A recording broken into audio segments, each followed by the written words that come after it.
Welcome, horror fam, to HHN 365, a Halloween Horror Nights podcast. My name is Mike, and I'm here with my co-host Duff Hey guys. and our producer Nico. Hey, howdy, hey. As always, you can find us on Twitter and Instagram at HHN365. You can always leave us a voicemail at 407-906-3405. On today's show, we'll discuss updates to the operations at Universal Orlando and take a look at past elements of HHN we think could potentially be executed better. Before we get to that, Duff, what's going on with the news and rumors? Oh, what's going on? A lot. So just, I guess, today, the day we are recording, I think you're going to hear this in like 2 days. The day we are recording, though, is the first day that masks do not need to be worn outside at Universal Orlando, also at Walt Disney World, and also at SeaWorld. This is only outdoors currently, and indoors you do have to put your masks back on. So attractions, queues, shops, restaurants, still masked. Although SeaWorld, that's kind of we aren't fully sure. That's debatable. But apparently they just dropped all references to it whatsoever. Yeah. And they say like, yeah, you don't have to even like if you are fully vaccinated, you don't have to wear a mask, and we're not going to make you prove that. So yes, I did see one tweet that said they were at SeaWorld, and at the restaurants they are enforcing masks. So I don't know if that's consistent or if this SeaWorld team member just hadn't had the memo yet. This is a hill I'm going to die on until I get told otherwise. But yeah, so we'll just drop SeaWorld. They're a different entity. They do their own thing. But yeah, Universal, Disney, no masks outdoors, guys. How are we feeling about this? I personally think it's a little early, but I understand that eventually we need to get back to normal, and this is a step in that direction. I would wish we were maybe as a country we're a little higher vaccinated before we started dropping the mask, but it is what it is. Yeah, I would have to agree with that there. Personally, I'm fine with it. I'm kind of happy about that because as a person who wears glasses, it's definitely better now for me. However, I will be one of the ones who will. I'm just going to go and say it. I'm not going to be wearing my mask when I'm outdoors at the park. But when I go to talk to a team member or a cast member, when I go to talk to a team member or a cast member, I will wear my mask when talking to them, and I will also wear it going inside. But outside, walking around, as long as I'm not like close to people and I'm like with people I know, then yeah, I'm gonna follow the guidelines of the park and go maskless. Disclaimer: all three of us are fully vaccinated. Yes, absolutely. Yeah. But I fully agree with what Mike said. I think while this is the correct next step to make, maybe a tad early for me. Wait till the vaccination rates are a little bit higher.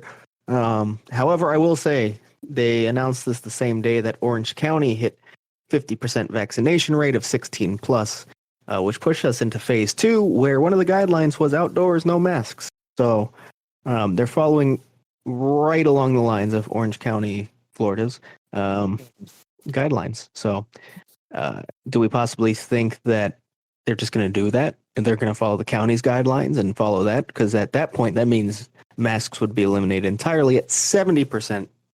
And I'd say with the 12 to 15 age range being eligible for vaccinations next week, maybe by July, we could be at 70%. And, where that goes from there. Yeah. Am I the only one who thinks they're going to follow? I don't know. That's where we get into the difficult section. I mean, we've been so very wrong over the past year. Like, I think we need to do an episode where we revisit our first COVID show and bring Brian back on and talk about how terribly wrong we were. Right. We'll have to list like everything we thought that was going I'd to feel happen. I'd feel horrible, but everyone was wrong. Literally, Yeah. everybody. So We Right. we are so wrong, and we'll continue to be wrong because I'm pretty sure. I mean, we kind of did say that they'll reduce distancing before they get rid of masks, which technically they did. We just didn't know Yeah. it was going to be a week The apart same from each thing. other Right. in May. we were correct. Hey, we got something right. Give us that. Right. Um, Yeah. but yeah, I just think it's funny that every step along the way they've gone like dead on day of the announcements of the county. So I could see them just following what the county says, and I think that looks better PR wise than just kind of doing whatever they want. I have also heard that plexiglass seems to be disappearing throughout the park. Is that a sign to come of HHN as well? Yeah, I think definitely 100%. Yes. I Yes. I think Yes. Yes. on this podcast we've been of the thought that there's not going to be plexiglass come September regardless. But Right. I'd say this is a definite kind of the plexiglass has gone on attractions and everything in May. Yeah, well, HHN's not going to have plexiglass. Yeah, they're gonna probably make sure that their characters are fully vaccinated, but might even be a part of the contract to do so, and then therefore the plexiglass is not necessarily needed if the character is then vaccinated. Mhm. Right. I mean, there's also been. I mean, we have studies showing that um, plexiglass ranges anywhere from completely useless to more dangerous. Slightly useless. Yeah. Right. Right. So yeah, it has to be like an exact perfect storm for plexiglass to be useful. A house is not one of those. Right. If you were wondering, that's not a perfect storm for plexiglass to be useful. So there's always kind of been no point in plexiglass. More than like I think we talked about this last week. How it's like a comfort thing. It makes people feel more comfortable to have some sort of barrier. At this point, and come September, I don't think people want that barrier. Right. And we're going to see a full capacity event this year, right? Like now. Yeah, okay. This is where we talk about the point of from what we just saw happen this weekend. Yeah, I think this probably puts to bed any idea that this won't be like a full event. I just don't see how this happening in May wouldn't point to a full event in 4 months. It's Because now, I think now you have pretty much alcohol sales. Now you have alcohol sales coming back because now people can walk around with a beer with no problem. Mhm. Food sales have come back, so you have two revenue generators that are totally back now for that. Yeah. The only thing, It sounds like it's time to go ahead. I will say, looking at current guidelines, obviously this could definitely, and I would anticipate it to change come September. You do have to be fully masked when entering a queue. Indoor, outdoor, doesn't matter. Queue's a queue, you got to have a mask on. What people like to do a lot at Horror Nights is grab a drink and head into a queue. Under current guidelines, you would not be able to drink that drink in the queue. I mean, I don't know that they'd fully stop you, but technically you wouldn't be able to. That's going to change by September. Yeah. I think I feel like masks by won't next even be month. required at all. Yeah. Mm-hmm. I think July is the latest that they're going to push for mask usage in any capacity, to be honest. Yeah, I agree.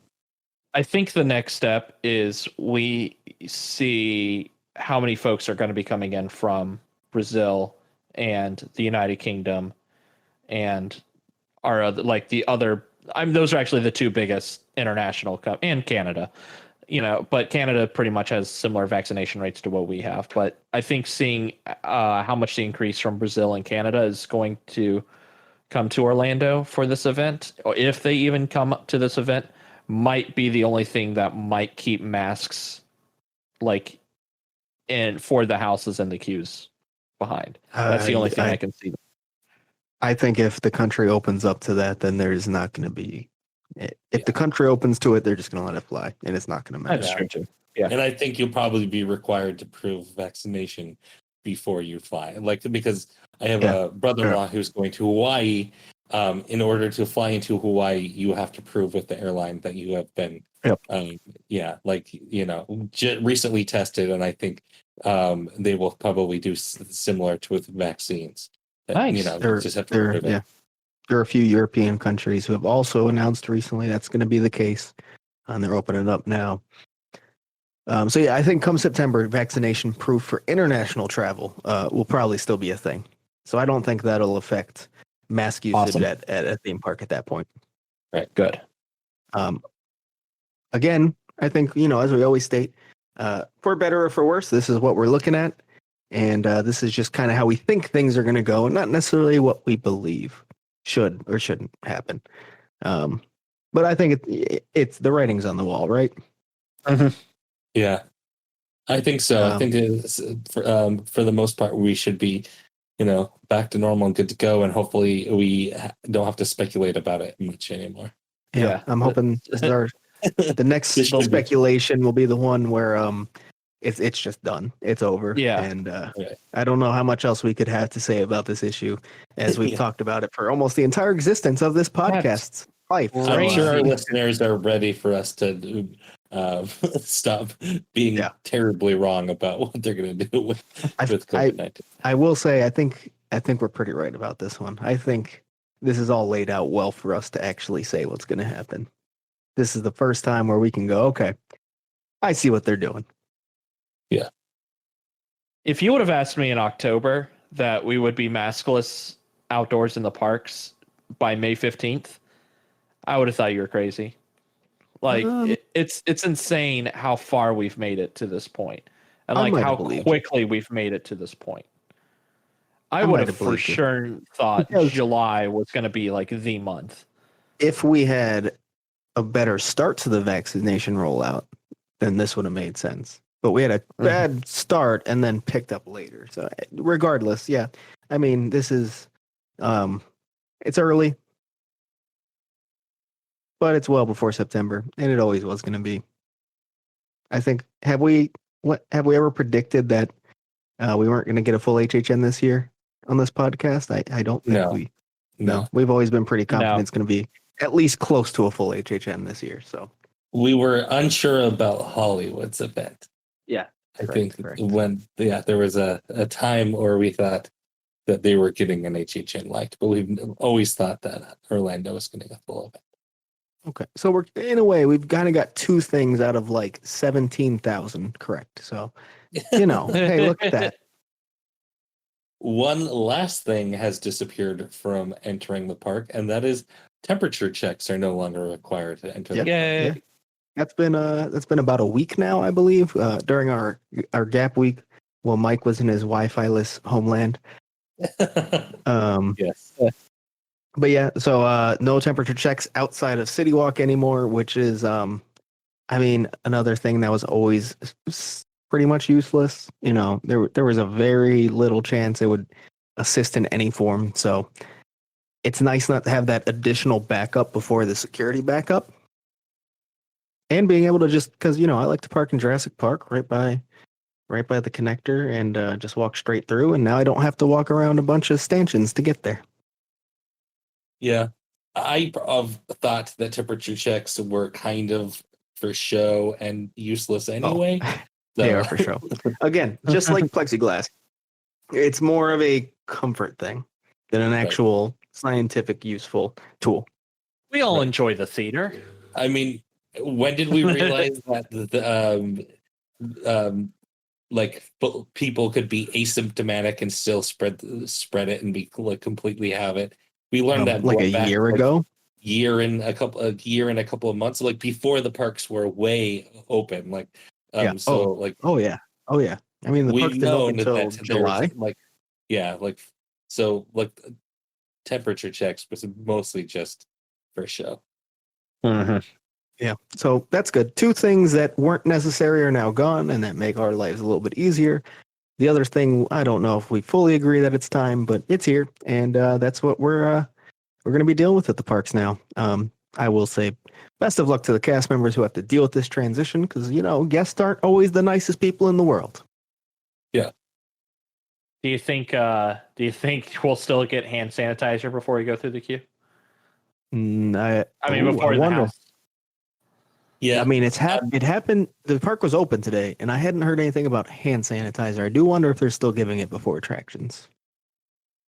Yeah, they're probably. I bet they'll probably have like a stand where if you choose to take hand sanitizer before and after, it will be there. But I did that it will be required to partake. I am all for having more hand sanitizer stations permanently. I do like sanitizing. I hope that Things is, and people are disgusting, so I'm cool Yeah. with that.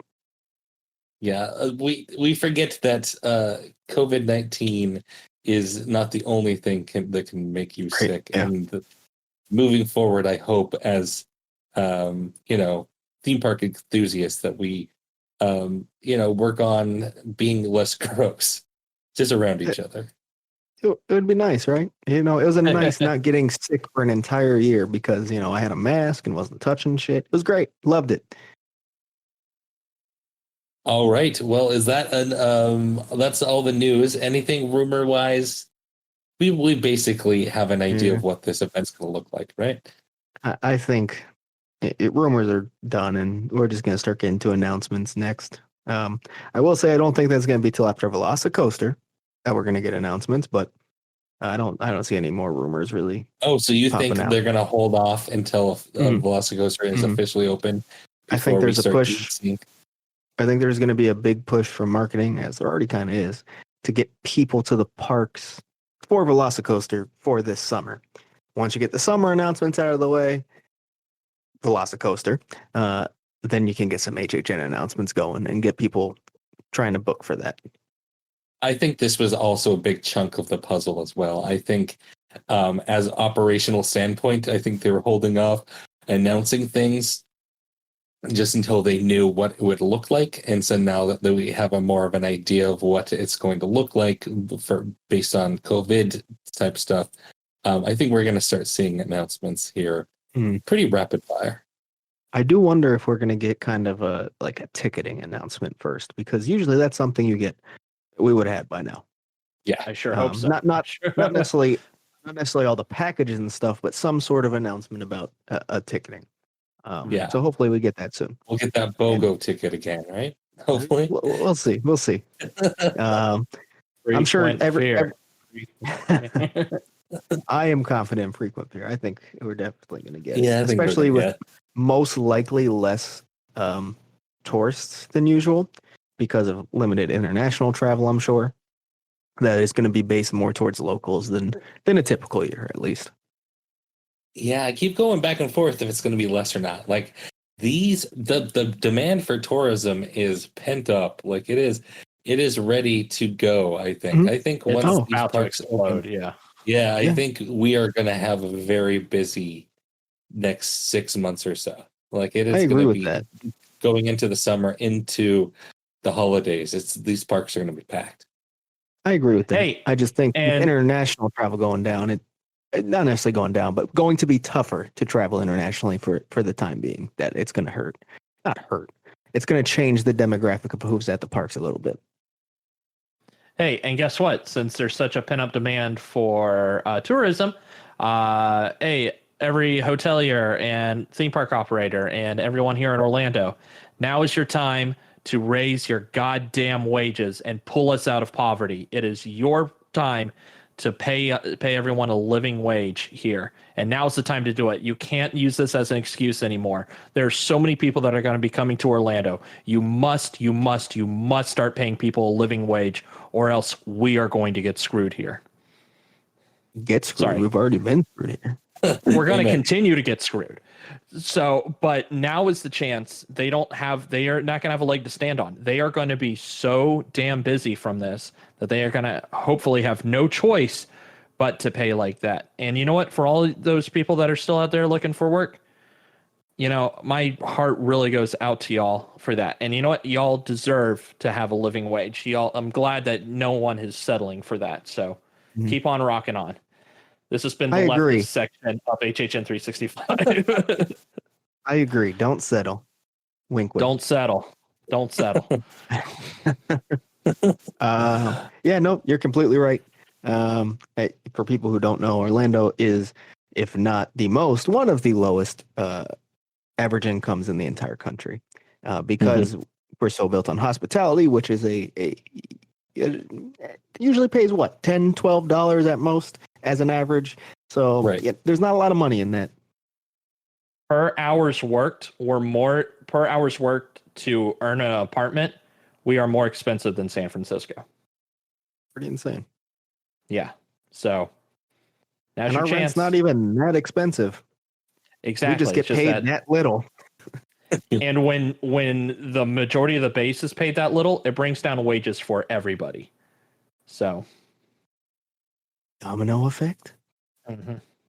Is that real trickle down economics you're talking about, or is it trickle up? Well, it should be explode up instead of trickle down. Yeah. So, Okay. Gotcha. yeah. Gotcha. All right. Are we guys ready to hop into our main segment of the show? Yeah. Yeah. Sure. I don't have any more shit to say about things I don't know as much as I care to know about or pretend to know about. We thought it would be fun to take a look back at some of our things that we have experienced at Universal, and that we didn't necessarily love, but we want to say, yes, we want these to come back, and here is how it could be better. We each have a couple of things, right? I think, Duff, you have 5, and Nico and I both have 3, right? Yeah, I believe Yeah. so. All right. Well, Duff, you have a couple more than us, so how about you take it off? All right, I'm going to start with a recent one that I discuss quite a bit because it frustrates me. Stranger Things in 2018 at HHN 28 was a great house. I loved the execution. At HHN 29, it was my least favorite house of the year and one of my least favorite houses I ever experienced. What a letdown, right? What could they do better, though? Pretty much everything.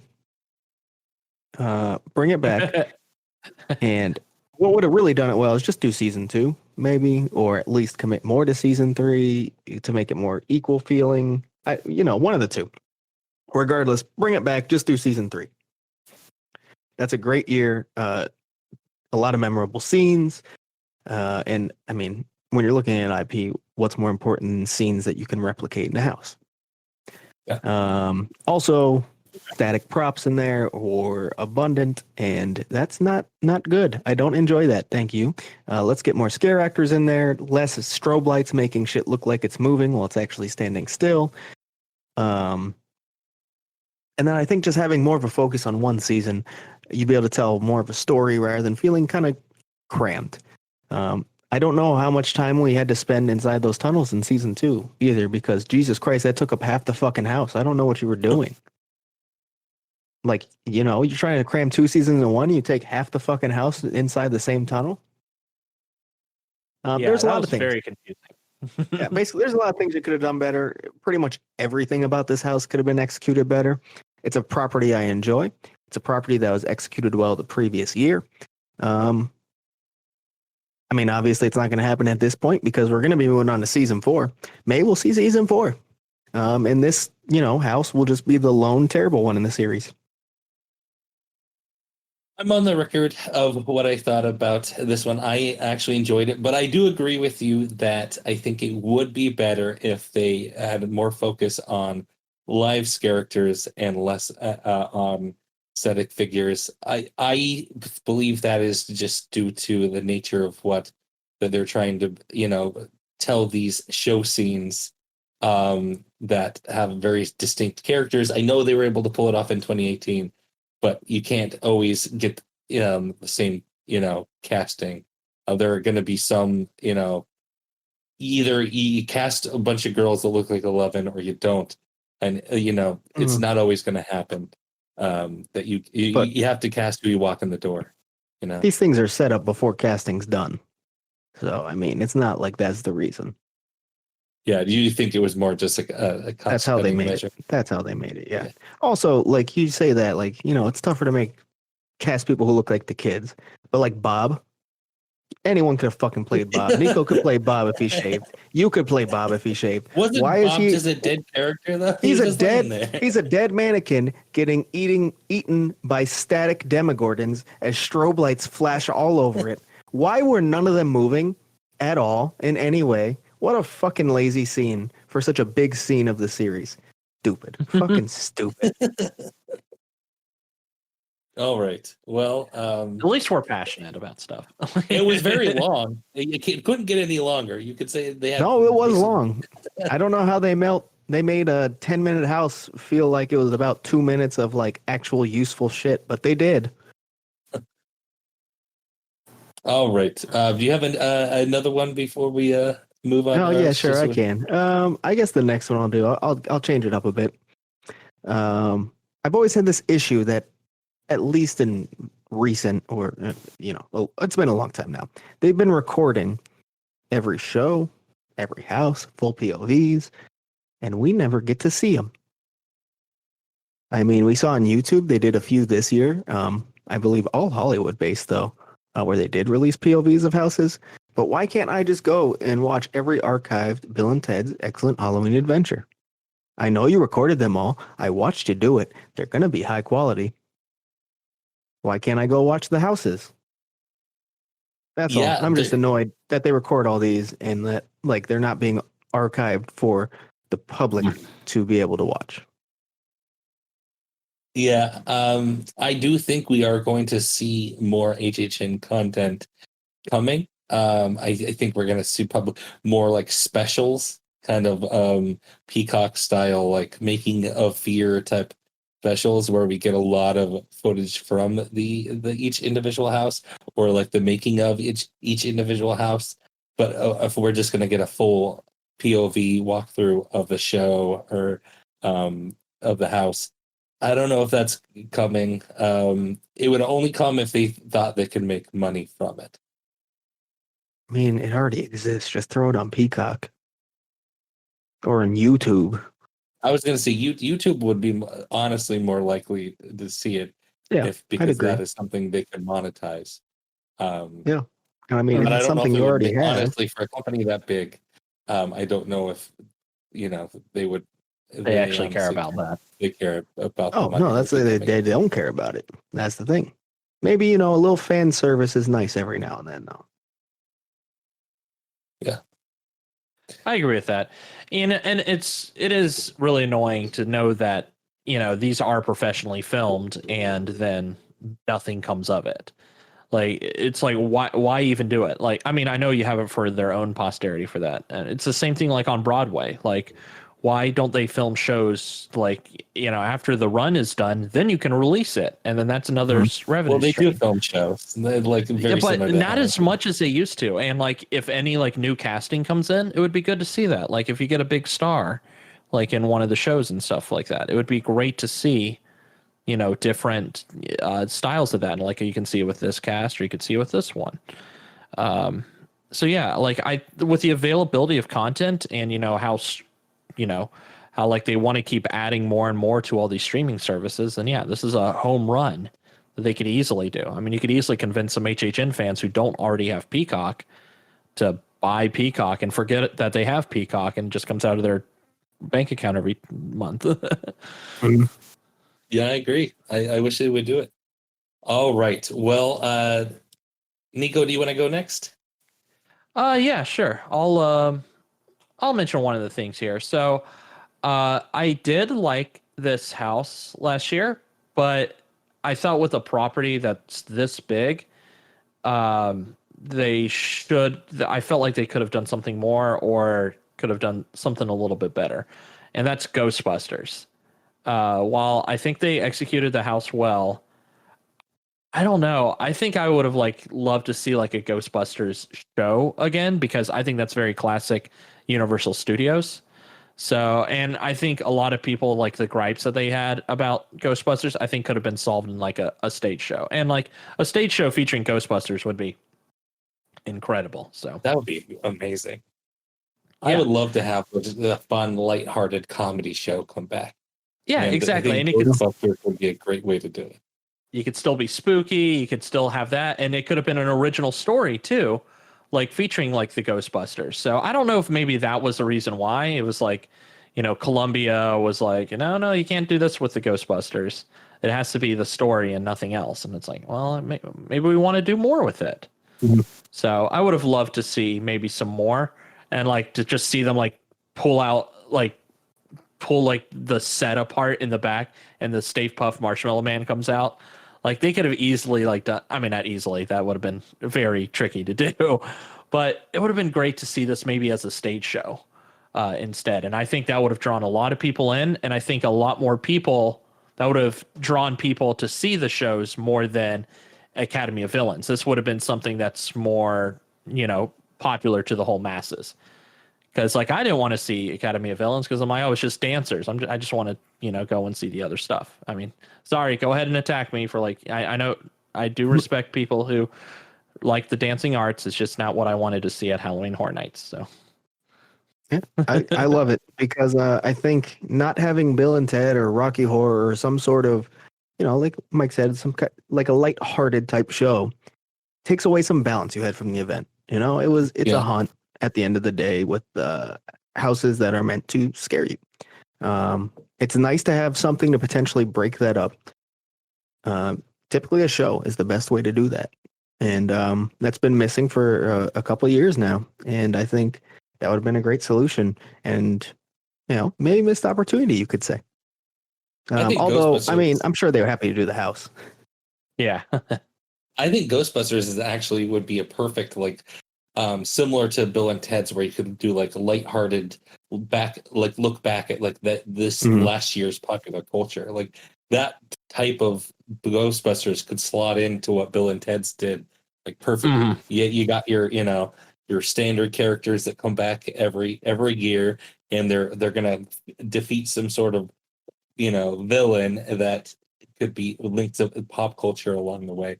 I think it's if you wanted something like that, Ghostbusters would be a perfect property to do it. Yeah, that's a great idea. Yeah, think about it that way. Wow, who came up with that? All right. Well, I have one. And this one is I think so. I am on the record that probably the worst thing that I have tasted at HHN was the candy cane slush. But I think that themed beverages, both alcoholic and non-alcoholic, could themed around the properties they have this year is a great idea, great opportunity.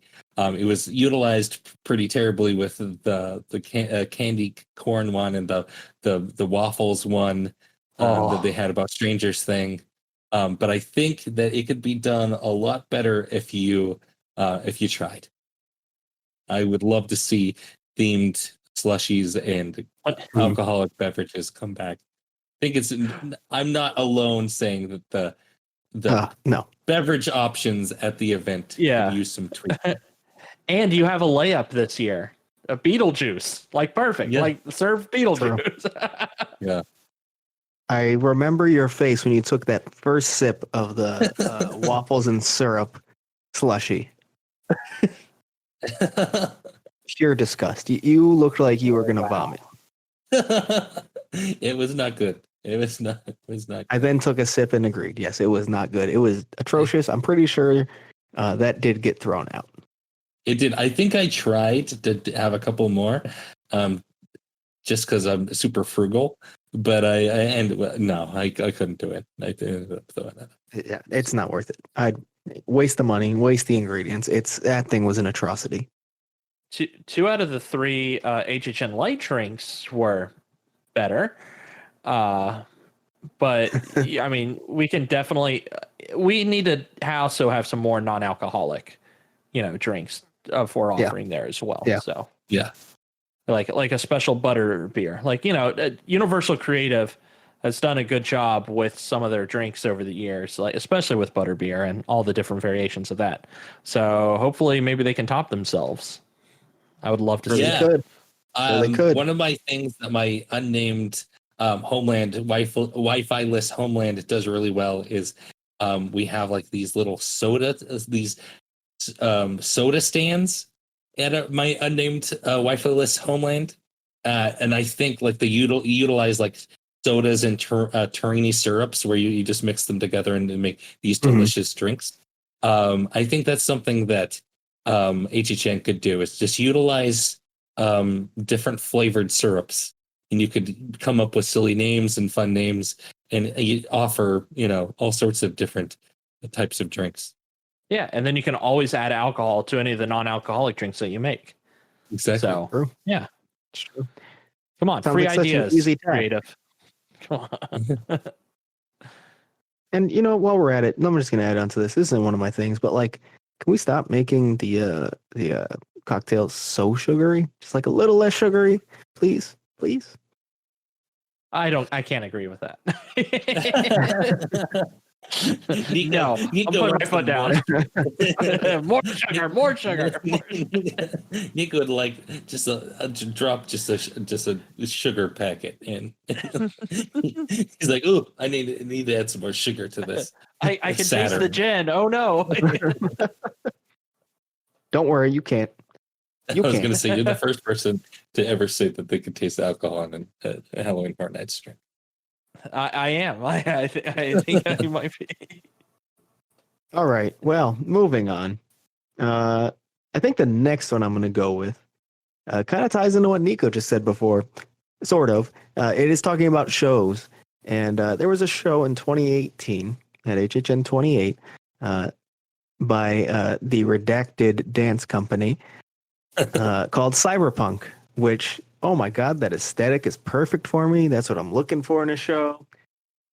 Oh, it was so bad. It's like my least favorite show I've ever endured at Horror Nights. I had to sit there for like 30 minutes and just watch that garbage. It had like, the lights and the colors and the aesthetic that I'd like, but nothing hit. Not a single part of it.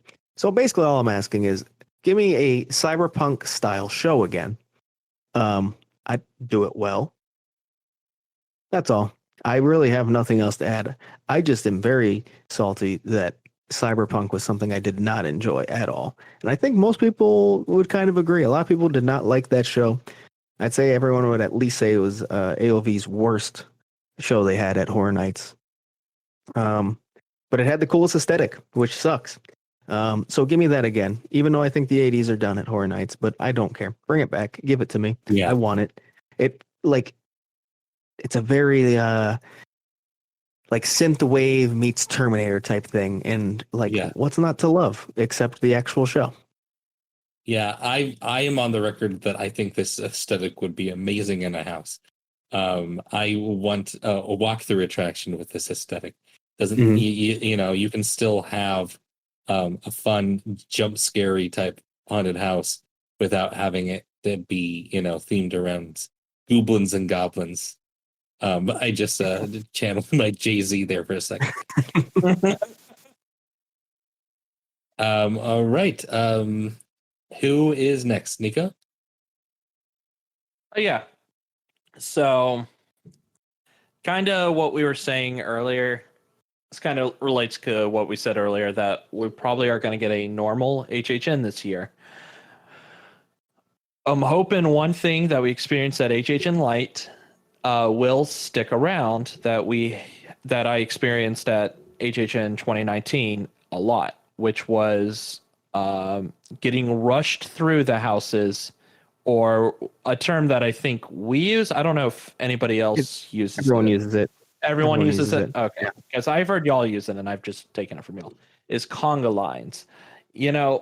I don't want to do conga lines. I know you can't get as many guests through the houses per hour for that, but this might be the year that you break that trend. You buck that trend. Let us kind of walk through and experience the house instead of getting rushed through and seeing the team member at the end of the hall move their arms to keep moving. Like I don't want that to happen. Like I want to go and I want to experience what I see here. I want to enjoy the artistry and details that was put in here, but sometimes I can't do that if I'm constantly getting forced through the house. And that's just one thing that has always bugged me about this. So, I mean, I agree and disagree. I agree for the reasons that I also would like to not have someone on my ass the entire time, and half the time on me, grabbing me. I literally had someone jump on me, like fully off the ground onto me. That was a fun one. But a lot of people have those experiences where like they are getting smothered by a random person who is A, just not respectful, or B, so scared they don't know what the fuck's going on. But regardless, it's not always the best experience. And I do want to take in more of the house and go just a little bit slower. That would be nice. But then also not go so slow where you're like stopped in the same scene for 4 hours. That'd be great. I don't like when that happens either. However, operationally, this is something they have tried on slower nights, and it turns a slow night 20-minute wait into a hour plus wait, which is also frustrating. So it's a thing where operationally, can it be done? I feel like to an extent where you can pulse, but not like a full pulse, just kind of slow it down a bit as you send people through. But then people eventually catch up to each other anyway, so it doesn't make a huge difference. It's really it's a catch-22.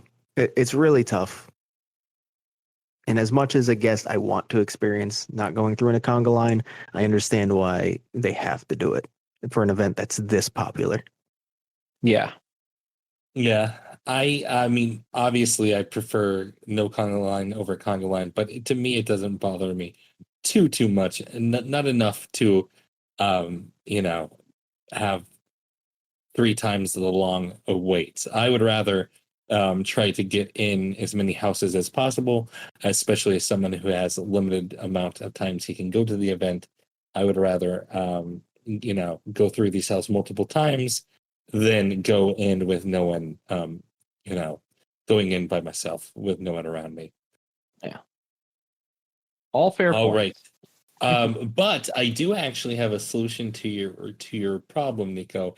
And Oh. my next one is I think that they could.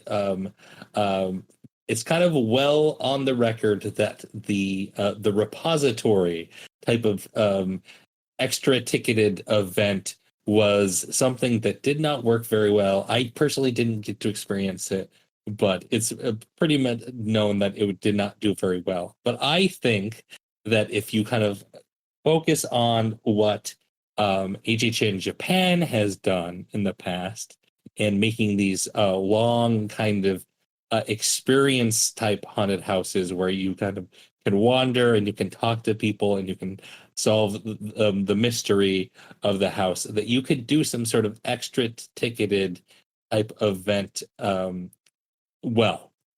so I think I would like to see this add-on attraction come back, but less escape roomy, which they tried to do with the repository, and more like the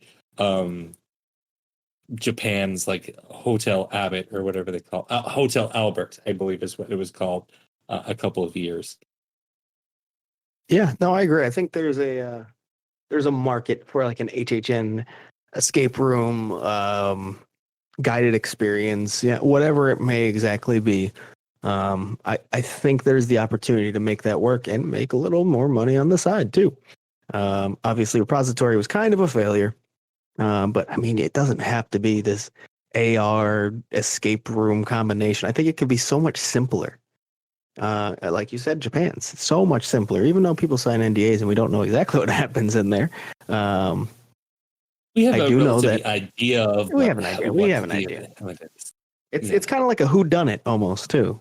Yes, which it is It's that's like cool. a murder mystery type of. I believe they're like was like 2 hours long. It's like Yeah, it's long. like a whole. I believe you night get a free cocktail at the beginning.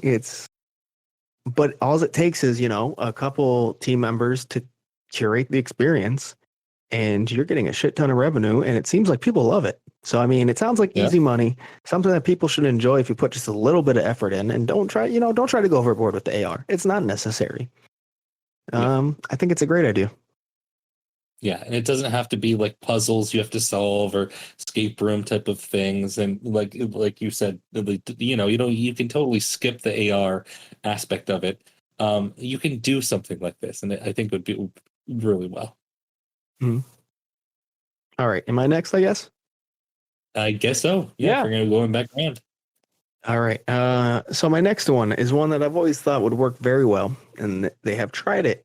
I'm specifically thinking of HHN 23, where The Walking Dead took over as a park-wide scare zone. Their marketing was basically like, there's nowhere to hide, no matter where you are, people are going to scare you. I remember people like, oh my God, they're going to come into the stall in the bathroom and scare the shit out of me.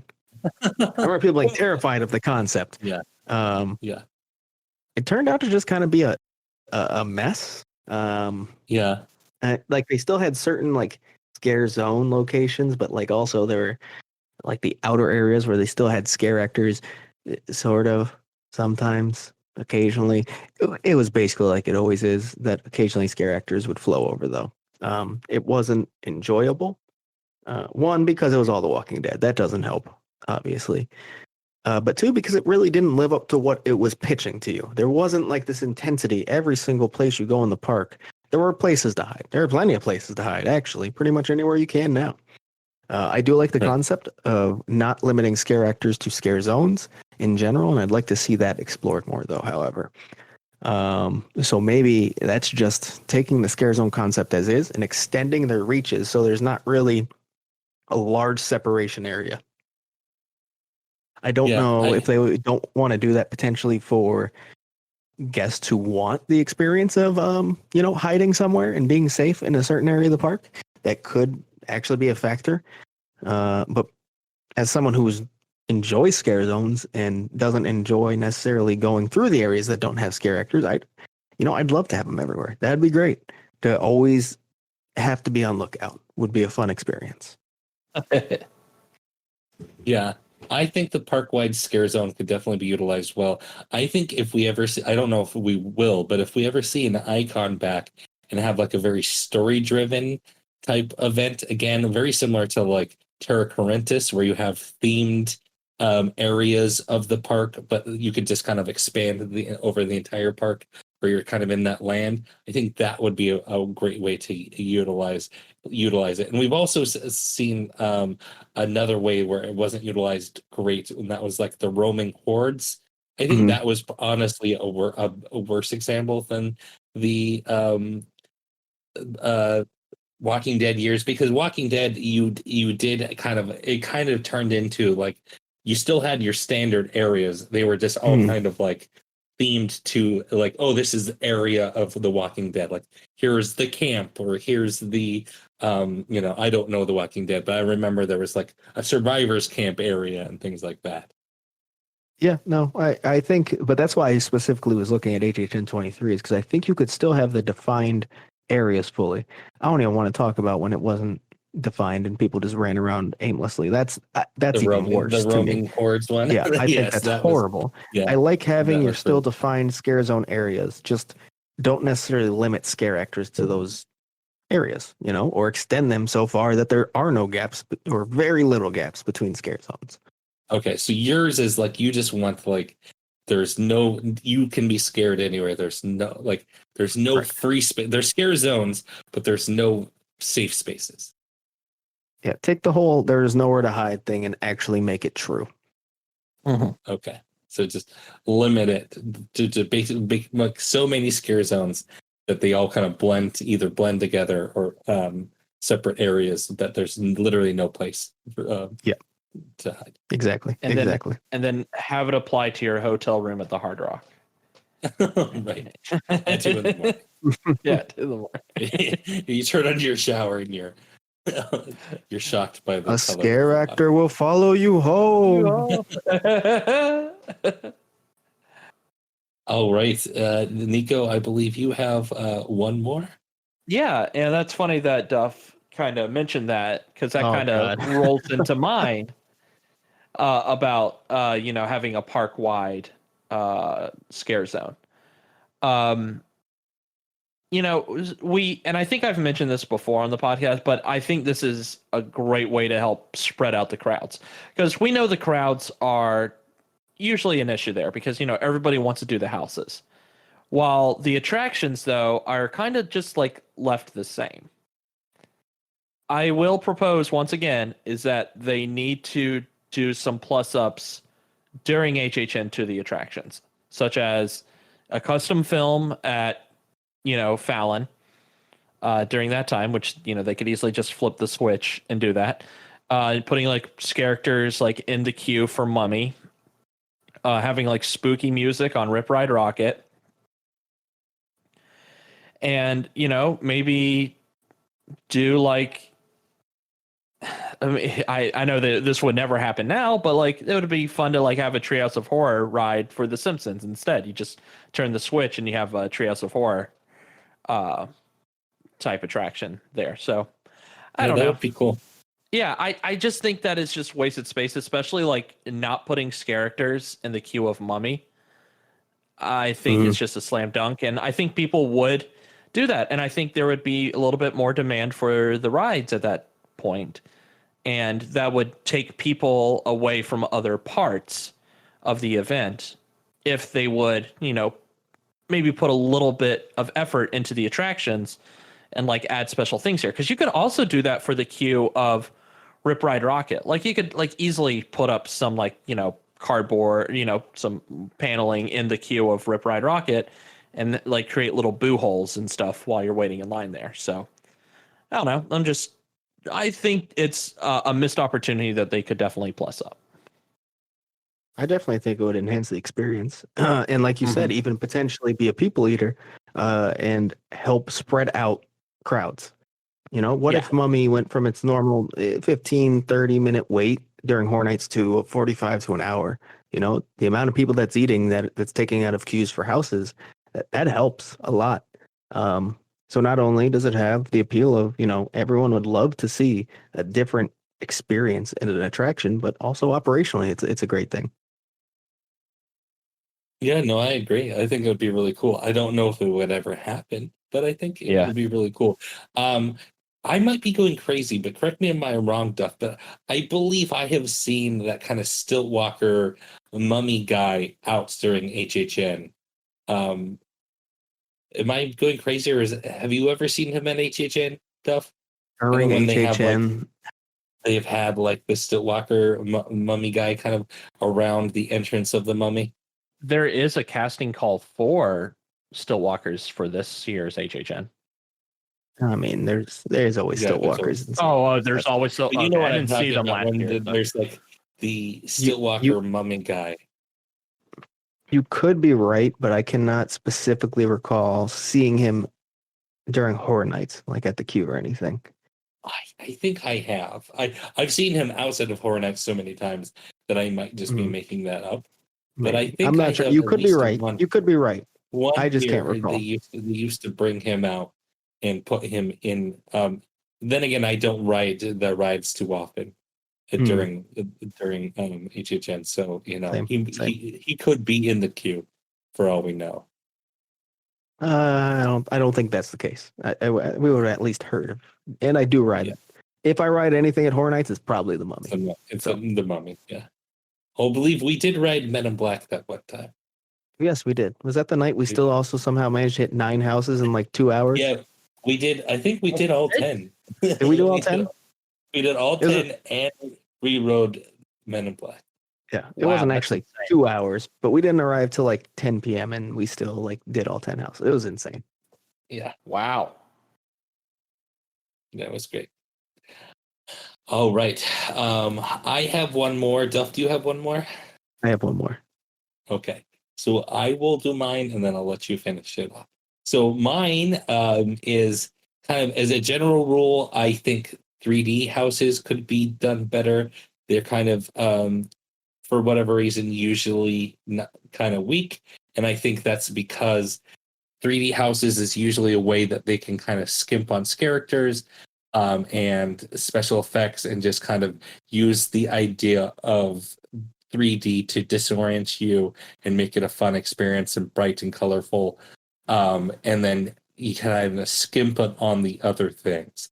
I would propose that 3D should be almost the opposite, where if you have, it should be built not as necessarily a way to kind of save a crappy house. If you were to build a house solely with 3D in mind, kind of like a 3D movie where you get the right story to tell with it, and the right practical effects, and the right scenic design, and you built it all around 3D and making it part of the elements, I think it would be a pretty cool house. And it could be a way to tell some of these IPs even that it would be hard to tell otherwise. Like, say if you did, like Candyman with like the bees and things, you could use 3D to make it feel like the bees were flying around into your face and things like that. Yeah, I love this. I'm on record as someone who doesn't like 3D houses. And a lot of people talk about how there's good ones, and I really haven't fully enjoyed any I've experienced, to be honest. There's okay ones to me, but nothing fantastic. So I'd love to see more be put into 3D houses, like you say. Like it just feels like a way to skimp on it, and that's unfortunate, but that's how it always looks. It's the aesthetic's almost always the same, and it really adds nothing to the experience, except maybe a headache after. Anything to add, Nico? About I guess you have never experienced a 3D house, so you probably No, but is that what they've done in the past? Like they've rescued a house and they added 3D into it, or is that just like oh, okay? Because that was like, oh wow. I mean, not officially, like, but I mean, they've never come out and said like, oh yeah, we just slapped 3D on this to fix the stinker. Like, it's never been officially said, but that's what it has felt, and that's what people tend to assume when it comes to sometimes when the way 3D has been utilized in the past. I would love to experience a 3D house, to be completely honest with you. I think it would be fantastic to have. But what I think we might see before we get a 3D house, I think we might see an AR house eventually come one day. And maybe maybe that ties into the upcharge house for that. We see some sort of AR house because we see that Universal is kind of the only one right now that's doing AR in regards of theme park technology. I mean, Disney has dabbled with it as like little things that they've put in their park, but Universal is really the only one who has installed AR on a ride and has has worked with that before. So Universal Creative is kind of already on the ball with that. So maybe we see AR instead for something like that. But I would love to have a 3D house and like have it be like the red and blue lenses. I think that would be. I would love to experience one. I mean, I'm with you in the sense that even as a guy who's never really enjoyed a 3D house, every time they announce one, I'm like, okay, I'm excited because maybe this one will be different. It's never different, unfortunately. I always get excited for 3D. As far as AR goes, like, I feel like that's a ways off for a house. I could be wrong, but that's how I see it. But to tie in to your 3D house issue here, Mike, I have the perfect way to finish this episode off. And I'm going to be looking at a specific house, and that's Lunatic's Playground from HHN 26. Okay. Yeah, I almost mentioned that as an example. Yeah, that's a great example, 3D, actually. 3D felt like it was used to fix a stinker. One, why make the icon house 3D? Like, shouldn't that be something that's a little more glamorous, detailed, fun, not terrible? It's like, I don't think they did it to fix it, but you walk through that house and you're like, this is just a fucking mess of fucking red, blue, and yellow everywhere.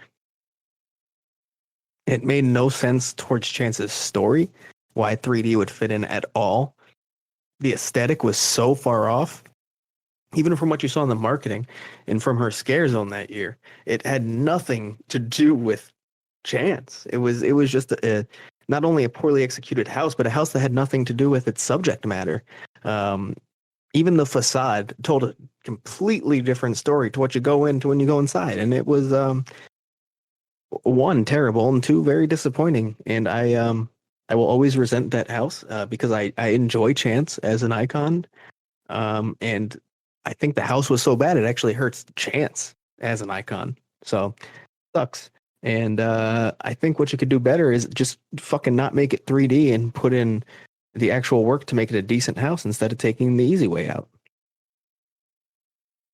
Would you say it hurt our chances of seeing an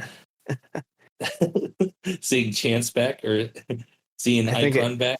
I think it hurt our chances of seeing a 3D house again because that's our last one we had. Yeah, And we were on a streak of getting them pretty frequently at that point, and now we've had We'll what see 3 events, 4. It's about to be 4 events without it. I don't know. It feels like they aren't in any rush to bring 3D back, and I wouldn't be surprised if it's because they went through that house, and it's a lot of people's least favorite house ever, including me. It's a very bad house. It does not feel like it's HHN quality in any way. It was just bad, and a lot of it had to do with the fact that it was 3D for no reason at all. Like, at least, Asylum and Wonderland 3D fit into what they were doing, right? Right. Or like in between, it kind of fit the story. Yeah. How does it fit into Lunatic's Playground story? Like the actual plot? Not at all. Not one bit. Yeah. That was a completely shoehorned in aspect of it, and it just fell flat for me, and pretty much everyone. All right. Well, I think that's all of them. Did we hit every single one? Yep, got mine. All right. Well, that end turned out to be fun. But like we said, we're not trying to crap on these things. We think that they can be done better. Yeah, So absolutely. I just want to preface to that. If we said your favorite thing, if you were really into the repository or Ghostbusters or something, we think it just can be utilized a little bit differently, and I would like to see these things back. Yeah, just like how you said, like I was like, this turned out to be fun. Like you were like really surprised by yourself with that. I guess it was the way I inflected that. Yeah, to be fair, we come up with a lot of episodes just on the spot. I think that's kind of that's our point of a podcast, right? We want to just be people who talk about Horror Nights. That's what we do. We don't need to have some amazingly curated episodes, and occasionally, we do have, house dissections, which are a lot of fun. And then a lot of times we're just gonna do this and talk about the most random shit you could imagine. Yeah. That said, we will have some curated stuff coming forward. But yeah, as always, you can catch us on social media and Twitter, Instagram, HHN365, and you can leave us a voicemail at 407-906-3405. We'll be back next week with one of those curated episodes and see you in the streets. Probably.